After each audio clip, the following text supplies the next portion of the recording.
Olá, meus amigos! Estamos chegando com mais um episódio do Tá na Obra, um podcast da Itatiunga. Eu sou Felipe Valentim e por aqui a gente conversa sobre o universo da construção civil.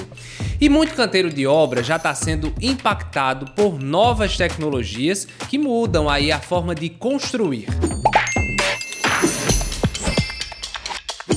Novas tecnologias na construção civil é o tema do nosso episódio de hoje e para falar sobre isso, estamos recebendo por aqui o engenheiro civil e também sócio proprietário da construtora Coelho, Crispim Coelho. Seja bem-vindo, Crispim.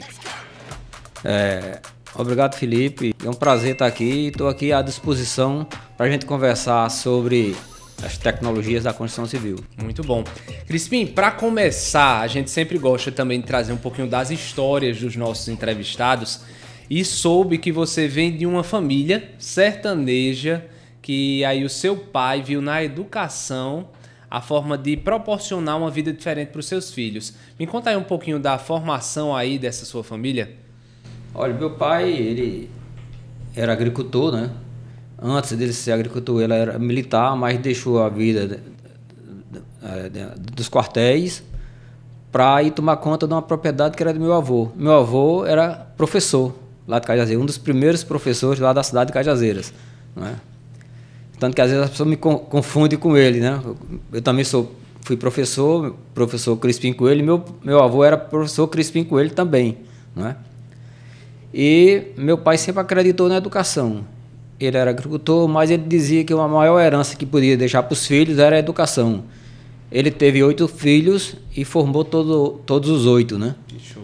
E a gente aqui, depois, cada um seguiu a sua profissão, né? Sempre tendo em mente o que ele dizia, né? Que a maior herança que ele podia deixar era a educação, e a gente se fez através das formações que a gente teve, né? Então, na sua família, você é engenheiro, tem professor, tem médico, agrônomo, tem dentista, tem médico, né?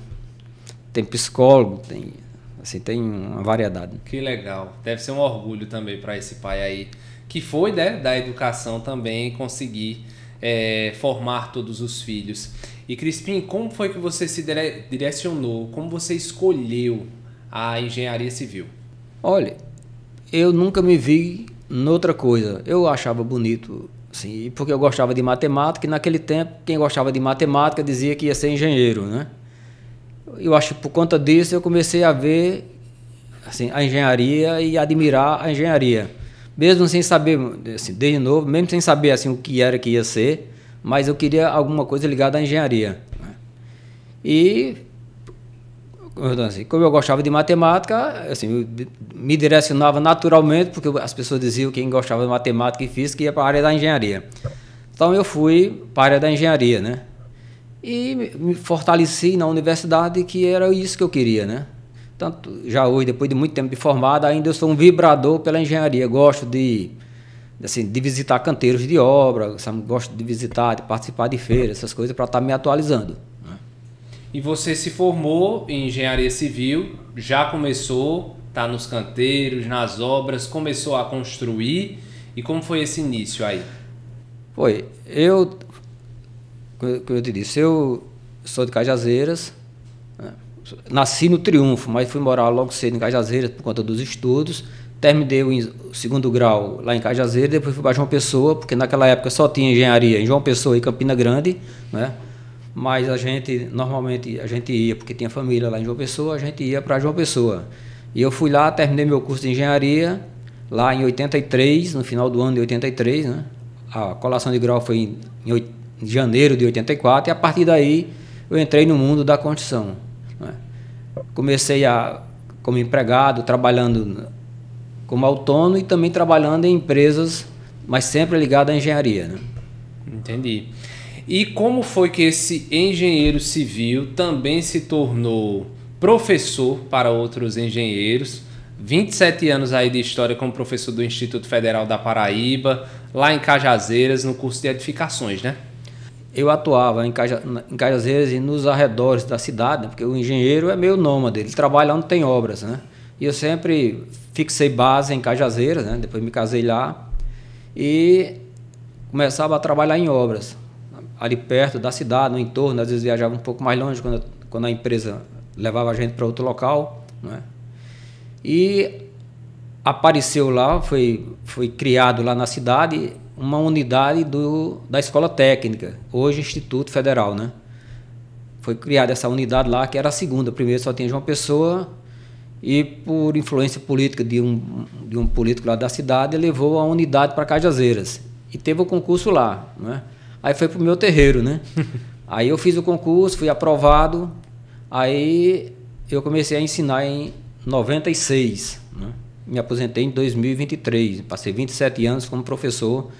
E lá, assim, eu acho que aí foi um presente de Deus, porque foi criado o instituto na minha cidade e em cursos ligados à minha área. Foi o curso de agrimensura e eletromecânica. Eu passei no de agrimensura e depois foi trocado o curso de agrimensura, né, por edificações, também dentro da minha área. E eu já estava lá e a gente continuou ensinando lá no curso de edificação. Depois foi criado o curso de engenharia, já em 2015, né? E assim, tudo dentro da minha área, né? Aí eu passei o tempo todo lá até me aposentar. E você conseguiu, além dessa parte acadêmica, também se manter ativo na construção civil, aí fundou também a Construtora Coelho nesses últimos anos? Eu sempre atuei, sabe, antes e durante e depois da Escola Técnica, né, do IFPB hoje. Eu sempre atuei na área da construção, né? E como a minha atividade no IF era como professor, dava para conciliar o trabalho que eu tinha fora, né, com a parte acadêmica, dava para fazer as duas coisas, né? E nisso até tinha um lado bom disso aí, porque os alunos faziam também estágio comigo nas minhas construções. Então ali era assim, como se fosse uma via de mão dupla. E conseguiam aliar a teoria à prática. Exatamente. A gente via a parte teórica na escola e nas minhas obras o pessoal via a parte prática, né? Porque Cajazeiras, por ser uma cidade pequena, às vezes não oferecia muitas oportunidades de estágio. E eu comecei a fazer obras verticais na cidade, né? Então comecei a fazer prédios lá, coisa que não era comum, né, para uma cidade do interior, do porto de Cajazeiras. Mas aí era uma oportunidade de estágio, então havia essa troca, né, entre os estágios que eu oferecia e a parte teórica que a escola oferecia, né? Crispim, claro, quem está acompanhando o nosso podcast viu aí que o nosso entrevistado de hoje tem um baita de um currículo e a gente quer justamente aproveitar toda essa sua experiência, Crispim, para entender como você enxerga a evolução da construção civil nos últimos anos e principalmente com a chegada das novas tecnologias, o que é que tem mudado? Olha, eu vejo assim, o cenário assim, de muito desafio na construção, sabe? Porque a gente é como se estivesse passando por uma revolução lenta, sabe? Mas que está acontecendo. Porque a gente está começando a sentir, sabe? Isso aí não é de hoje, mas a gente começa a sentir hoje com mais intensidade, que é a crise da mão de obra, né? A gente sempre falava na construção como a indústria da construção civil, mas eu sempre dizia a meus alunos, eu digo, a construção civil não é uma indústria, ela é uma atividade artesanal, sabe? A gente tem que ver como uma indústria, porque na forma que está, ela vai ficar mais difícil da gente trabalhar. E a gente está sentindo isso hoje assim com mais intensidade, sabe? A crise na mão de obra, sabe, não é só da construção civil, ela é em todos os setores, mas na construção civil a gente sente com mais intensidade porque os trabalhadores são mais braçais, né? E a gente está vendo assim a extinção dos trabalhadores braçais, né? Até por uma questão assim de status, né? As pessoas vão para a construção civil, eles saem de lá sujos, né? Eles trabalham assim com todo o trabalho braçal, assim, um trabalho pesado, né? E noutras atividades eles vão, as fardas deles saem limpos de lá, né? Eles são montadores, alguma coisa assim. E na construção civil não, o trabalhador assim é como se eles se sentissem desvalorizados, um pouco inferiores, desprestigiados assim, porque ele trabalha como ajudante, não trabalha pedreiro, então não é dessa forma. Aí eu estou vendo isso aí é o que está provocando, sabe, essa mudança de paradigma na construção civil. E o Brasil tem acompanhado as tendências que você vê, ou essa parte aí dessa dificuldade de mão de obra tem atrasado um pouco do Brasil seguir as tendências que você tem visto em outros locais quanto à construção civil? Eu acho que a questão da dificuldade da mão de obra é que está induzindo a você mudar, sabe? A você industrializar mais. Hoje a gente já começa a ver a necessidade de industrializar a construção civil. A gente, sabe, começar a mudar os processos, os métodos construtivos, né? Para a gente poder vencer esse desafio da falta da mão de obra, sabe? Então a gente já vai ser obrigado a fazer isso aí, porque a dificuldade de você repor as pessoas, então de você ampliar a quantidade de obra que você tem, sabe? Aí você está sendo obrigado a fazer isso aqui, você mudando os seus métodos construtivos, né? E começando a aparecer, a gente vai começar vendo, sabe, novos processos construtivos chegando aqui, né? A gente, por exemplo, sabe, a gente faz uma parede dessa com tijolo cerâmico, construindo, colocando tijolo, como se fosse um Lego, colocando tijolo por tijolo. Hoje você já começa a aparecer assim, com mais facilidade os painéis.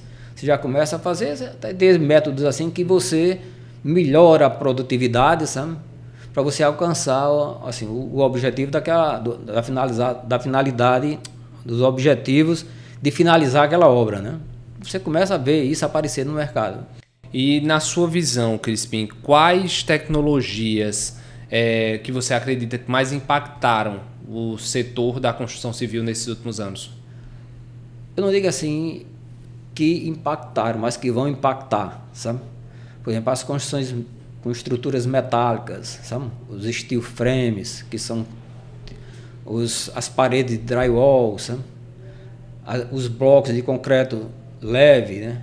Que a gente ainda não chega com facilidade, mas já começa a aparecer no mercado, não é? Isso aí era uma tecnologia que não era muito utilizada aqui. A gente começa agora a ver isso com mais intensidade aparecendo, sabe? Essas coisas que vão substituir, não é? E você vai ter uns processos mais industriais, sabe? Que aí vai melhorar muito, assim, vai melhorar os processos, porque nós vamos ser obrigados a adotar esses sistemas. E a gente começa também a perceber, você falou aí dessas tecnologias do drywall, dos blocos, das pastilhas. As construções hoje, a gente vê um prédio que ele é erguido muito mais rapidamente do que era anos atrás.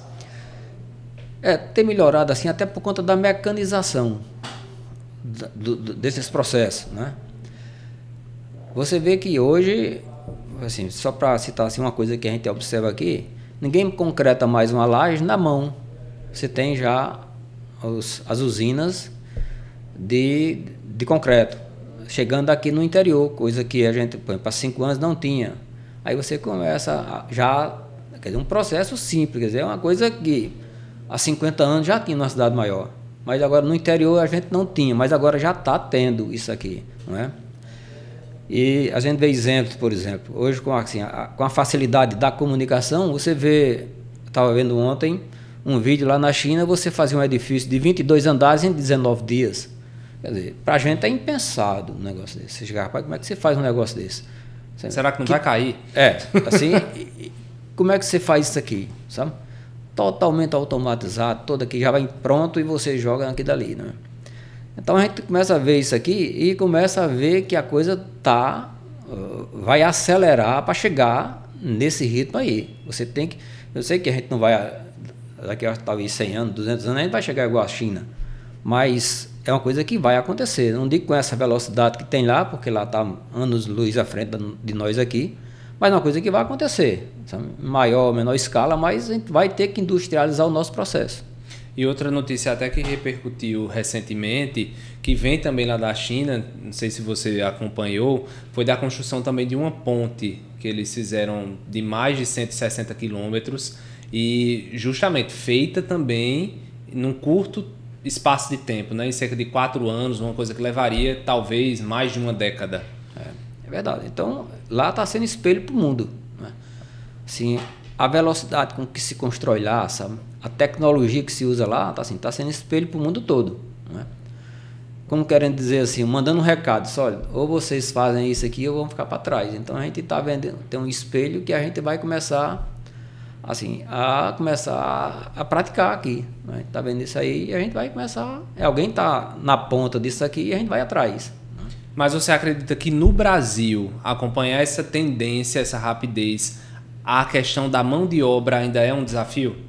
É um desafio assim, e assim, até pela estrutura assim, econômica e cultural do país, né? A gente, assim, política, social, um bocado de coisa aqui envolve isso aqui, que não vai, assim, que não faz parte do nosso tema aqui, mas aqui que dificulta isso aqui, né? Mas que vai ser, é uma tendência, que a gente está marchando para essa industrialização, tá? Assim, quanto tempo vai demorar para chegar lá, não sei, mas que vai acontecer, vai. E quais tecnologias, como as novas tecnologias, elas contribuem para obras mais sustentáveis e econômicas? Olha, eu não digo tecnologia, mas a questão mais é cultural, sabe? A gente não tem muito a cultura do planejamento, sabe? A gente aqui, assim, é como se a gente gastasse um mês no planejamento e gasta 2 anos, 3 anos na construção propriamente dita, né? E a coisa deveria ser o inverso. A gente passar 1 ano planejando e executar em 6 meses. Então, essa questão cultural nossa ainda atrapalha um pouco, porque tudo que a gente vai fazer, quando vai fazer um projeto, diz, olha, era para ontem, sabe? Aí tem que correr atrás para fazer assim, não, você vai começar quando? Eu não pensei essa obra há 1 ano atrás para dizer que não vou executar, vou começar a execução daqui a 2 anos, e eu vou passar 2 anos planejando para chegar a coisa toda prontinha e depois eu montar, assim, como se estivesse fazendo uma montagem de Lego, né? Que deveria ser assim. Os países mais organizados, eles são assim, eles passam muito tempo planejando para quando vai executar, sabe? Eles executarem com uma certa perfeição, né? Porque enquanto está no planejamento, você faz qualquer mudança sem atingir muito a parte econômica, não é? Mas quando você não planeja muito, que você começa a executar e começa a fazer as modificações, aí afeta a parte econômica, porque você começa a desmanchar uma coisa, vai para corrigir essas coisas, tudinho aqui. Então, a coisa é cultural, sabe? Se você fizer uma pesquisa, você vai ver que 99% das pessoas planejam pouco, sabe? Para poder executar, sabe? E deveria ser o contrário. A gente deveria ter 99% planejando para executar quando já tivesse tudo pronto. Mas até os nossos clientes, eles querem fazer assim, eles não planejam nada, mas dizem, olha, eu quero que execute logo. Começa logo aqui, mesmo sabendo que depois vai ter problema, mas o negócio é começar a obra. Então a questão é cultural, que atrapalha um pouco ainda, sabe? Hoje, os clientes que chegam até você para construir, eles já no projeto falam sobre essa questão de quero que você prepare aqui o telhado para que no futuro eu possa instalar placas de energia solar, também a questão de água para poder ter um reservatório depois. O pessoal tem tido essa mentalidade? Tem. A gente já vê as pessoas com essa preocupação, mais pelo lado econômico, sabe, do que pensando no meio ambiente. Quando as pessoas querem, por exemplo, fazer o reuso, por exemplo, você tem um sistema de refrigeração, você, olha, eu quero reutilizar a água que sai dos ar-condicionados, sabe? Sim. Eu quero aproveitar a água lá do telhado, sabe? É mais pensando aqui na questão econômica. Eu quero usar a parte, aproveitar, por exemplo, para colocar aqui placas solares, sabe? É para aproveitar, sabe? Para ter esse ganho econômico, que é o que gera tudo. Você, sabe? Tem que pensar nisso aqui para viabilizar economicamente, que primeiro você procura viabilizar economicamente, financeiramente aqui a obra, sabe? E, como consequência, traz benefícios para o meio ambiente, né? Nesse sistema de aproveitamento de água, o que é que você hoje tem aplicado nas suas obras, nas suas construções, para que haja, justamente, até você citou o exemplo aí da água do ar-condicionado, essa água é direcionada de que forma para fazer o quê? Olha, essas águas daí, que são águas para reuso, sabe? Elas são utilizadas para determinada finalidade, sabe? Por exemplo, você usa a água do ar-condicionado, coleta essa água, ela vai, sabe, numa tubulação separada, vai para um reservatório separado, depois ele vai ser utilizado, por exemplo, para as bacias sanitárias, né, para dar descargas. Né? Elas não são direcionadas para utilização em lavatórios, para chuveiros, para cozinha. Não, elas são separadas, elas são totalmente separadas, porque elas já foram águas utilizadas, mesmo que agora não foram águas utilizadas em ambientes ou então em determinados equipamentos, aparelhos que contaminam, sabe? Só foi utilizada assim, na refrigeração, né, dos ar-condicionados, que essa aqui é aproveitada, água de chuva lá em cima, sabe? Água pluvial, que ela pode ir para um reservatório separado, sabe? E aí é utilizado nessas atividades assim, para descarga de bacia sanitária, essas coisas, mas não para lavatório nem para outra coisa que tem um contato humano. Sabe? Mas com certeza isso já impacta aí também num custo que...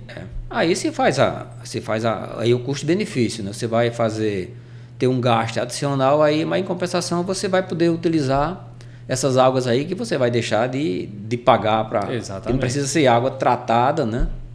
Para você ter essas atividades.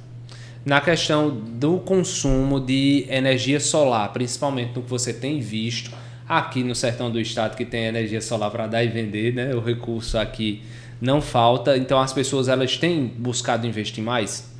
Tem. A gente já vê assim com bastante frequência essa questão da utilização da energia solar, sabe? Porque, como você disse aqui, a nossa região já é favorável a isso aí, né? O que tem aqui sobrando é sol, né? Então você utiliza isso aí porque ela tem uma viabilidade financeira muito grande. Então é só você... E assim, e o retorno é em pouco tempo, né? Então isso aí é uma coisa que é mais utilizado do que a própria... que é mais... Assim, que é mais procurado se fazer do que a utilização da água, né? Então ela dá mais retorno, sabe, do que o reuso da água. Então as pessoas procuram fazer isso aí mais do que a questão do reuso. Muito bom. Crispim, vou pedir aqui para a nossa produção essas duas plaquinhas aqui, que nós temos uma brincadeira do verdadeiro ou falso aqui no nosso podcast Está na Obra. Então vou fazer algumas perguntas sobre a área da nossa conversa aqui, sobre novas tecnologias na construção civil. E para o que é verdadeiro, você levanta o cartão verde. Para o que é falso, você levanta o cartão vermelho. Vou passar aqui esses dois cartões. E para a gente começar, Crispim, uma coisa que tem se falado muito também na construção civil é sobre impressora 3D. Impressoras 3D já conseguem construir casas inteiras? Verdade? Verdade. Como é que é feito esse processo? Olha, como é que é feito, eu não sei. Mas, assim, porque eu nunca participei de nenhum desse processo. Mas é o que já está acontecendo. A gente não tem ainda aqui. Mas já é uma coisa que está acontecendo isso aí. Eu já vi, assim, de reportagem, essas coisas aqui, que está sendo feito isso aí, sabe? Mas eu nunca vi, assim, nunca presenciei isso aqui. Mas já é uma realidade, sabe? Então, não sei quando é que vai chegar para nós aqui, mas já é uma realidade. Porque a gente sempre via muito impressora 3D utilizada aí em coisas pequenas, foi se ampliando e hoje o pessoal já está aplicando na construção civil e construindo casas inteiras. Não aqui para nós aqui, sabe? Mas no mundo já tem. Mas no mundo já tem e que vai chegar. Bora para a próxima aqui de polêmica. Robôs já substituem pedreiros em obras no Brasil? Verdadeiro ou falso? Verdadeiro. Como é que você chegou a essa informação para você? Que tem robôs para assentamento de porcelanato, sabe? Você com a maquinazinha, você, sabe? Já começa a fazer isso aqui.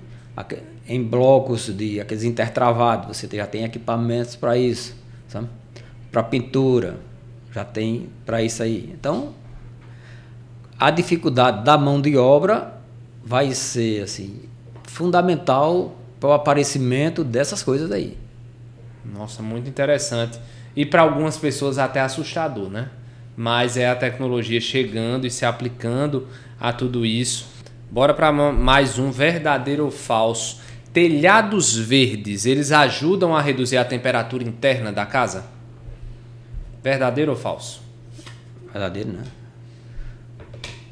Porque, apesar da gente já ter telhados que tem as telhas termoacústicas, que ela evita temperatura, assim, diminui esse gradiente de temperatura e a questão do som, né?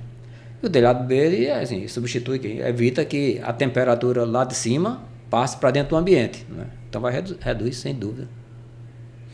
Materiais ecológicos não duram tanto quanto os tradicionais? Olha, não dura tanto, é falso, né? Que eu acho que substitui material ecológico, depende da utilização. Se você vai utilizar um material ecológico, por exemplo, um bloco de vedação, para aquela função, ela substitui do mesmo jeito. Então hoje já tem nesse desenvolvimento materiais que estão aí, que servem muito bem para o mercado e também ajudam o meio ambiente. Sem dúvida. Bom. E Crispim, a gente seguindo aqui o nosso papo, eu também queria até destacar que você, falamos aí como professor, como engenheiro civil, mas você também é um empresário que se destaca aqui do sertão do estado por também investir em outros negócios, como no Hotel Oasis, né? Aqui em Patos, em Cajazeiras também. Então você é um incentivador do desenvolvimento econômico aqui no nosso sertão. Olha, a nossa profissão traz isso, sabe? Porque você pode conciliar a atividade da construção civil, como eu faço, para vários setores. Eu posso empreender, né? Era o que eu vim dizendo. A gente tem que aquela inquietação que é própria do empreendedor, né? Assim como Haroldo aqui, Vinícius aqui na Itatiunga, essa inquietação faz com que você aumente os seus horizontes. Então você começa a enxergar além daquilo que está assim ao seu redor, né? Você começa a ver outras oportunidades, né, para você empreender, né? Aí por isso que a gente foi e ramos assim, eu fui em ramos que conciliam com facilidade. Por exemplo, eu construí o hotel e administro, sabe? São coisas que não atrapalham a minha atividade principal, porque faz parte também, né? Eu conheço assim, vários colegas que têm construtora e têm hotéis, sabe? Porque são atividades que assim muito próximas, sabe? Uma da outra, né? Porque tudo mexe com construção, né? E nos seus hotéis, de onde tanto vêm as pessoas que vocês recebem? O que essas pessoas vêm fazer aqui no sertão do estado? Os hotéis que a gente tem aqui são hotéis executivos. A gente não tem aqui, não foi assim beneficiado pela natureza que tivesse recursos naturais que estimulassem o turismo, não é? As pessoas que vêm para o interior, tanto aqui para Patos, que tem uma característica parecida com Cajazeiras, as pessoas vêm para negócio, né? Aí são hotéis executivos. Então o perfil do nosso cliente são pessoas que vêm para negócio, né? Aqui a gente tem 1%, vamos dizer assim, que vem para turismo, né? Mas eu estou falando assim 1%, não sei nem se chega a isso, sabe? Mas as pessoas que vêm para cá, eles vêm para fazer negócio. Porque representando empresas. Ou representando, ou vem fazer algum tipo de trabalho, sabe? Ou vem pesquisa, alguma coisa, sabe? Mas a gente tem essa característica, a gente é hotel de negócio, sabe? Aqui em Patos tem uma característica assim parecida com a de Cajazeiras, né? Aqui tem uma atividade aqui que é o turismo de evento, que é na época do São João, né? Mas é uma semana só durante o ano, né? Mas assim, é uma característica que não desqualifica assim, o hotel de ser um hotel de negócio. A gente aqui é hotel executivo, né? Bom. O nosso perfil de cliente aqui, tanto aqui quanto em Cajazeiras, são os clientes que vêm para trabalhar aqui no sertão. E você, como sertanejo, que se desenvolveu, constituiu família aqui no sertão, você enxerga bons horizontes para o desenvolvimento aí do sertão nos próximos anos? Como é que você quer ver essa região daqui a pouco? Olha, eu acho que já veio do sertão, sabe? Eu tenho colegas, por exemplo, lá em João Pessoa, que tem construtora, que tinham me chamado até que foram sócios meus lá em Cajazeiras, me chamaram para ir para João Pessoa. Eu digo, não, eu vou ficar no sertão, porque eu acredito no sertão, sabe? E há uns 10, 15 anos atrás, eu construí lá para uma faculdade, hoje é a universidade lá em Cajazeiras, quando foi criado o curso de medicina, foi feito um levantamento naquela época e dizia que 82% dos médicos da Paraíba se concentravam, 82%, em João Pessoa e Campina Grande. A gente tinha 82%, não é? E o sertão todo tinha 18%, né? 82% ficava João Pessoa e Campina Grande, 11% em Campina Grande, 71% em João Pessoa, sabe? E só tinha 18% da quantidade de médicos na Paraíba que era do sertão, não é? Depois desse tempo para cá, lá em Cajazeiras tem 2 faculdades de medicina, Patos tem uma, né? E você vê que desconcentrou um pouco das capitais, né? E a gente naquele tempo tinha um déficit muito grande nessa área médica. E a gente começa a ver hoje as cidades do interior, sabe, se modificando com relação a essa área de saúde. Cajazeiras está se tornando um polo de saúde, né? Então aqui, eu acho que agora a vez é do interior, sabe? João Pessoa tem se destacado muito na questão do turismo, mas a Paraíba também tem desconcentrado nessa área daí, sabe? E as pessoas estão enxergando também a oportunidade, até porque as capitais também, sabe, estão já assim, sofrendo dessa questão da concentração de atividade lá.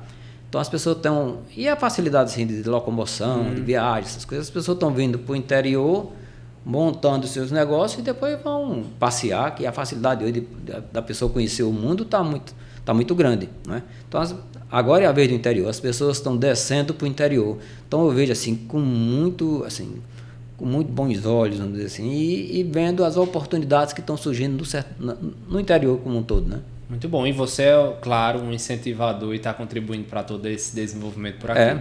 Quero ser mais um, né? Muito bom. Crispim Coelho, brigadão pela sua participação aqui no nosso podcast Está na Obra. Obrigado a você, Felipe, né? E obrigado ao pessoal da Itatiunga por essa oportunidade de a gente conversar, falar aqui da construção civil, que é o que eu amo, né? E que sei fazer, né? Muito bom. Volto mais vezes por aqui para a gente conversar mais. Obrigado. Até a próxima. Até. E a gente vai ficando por aqui com mais um episódio do Tá na Obra. Se você vai construir, não esquece, procure produtos de qualidade para sua construção. Os produtos Itatiunga estão nas melhores lojas de material de construção. E a gente fica por aqui, não esqueça também de acompanhar a Itatiunga nas redes sociais. Até o nosso próximo episódio. Produtos Itatiunga, fortes e resistentes como você.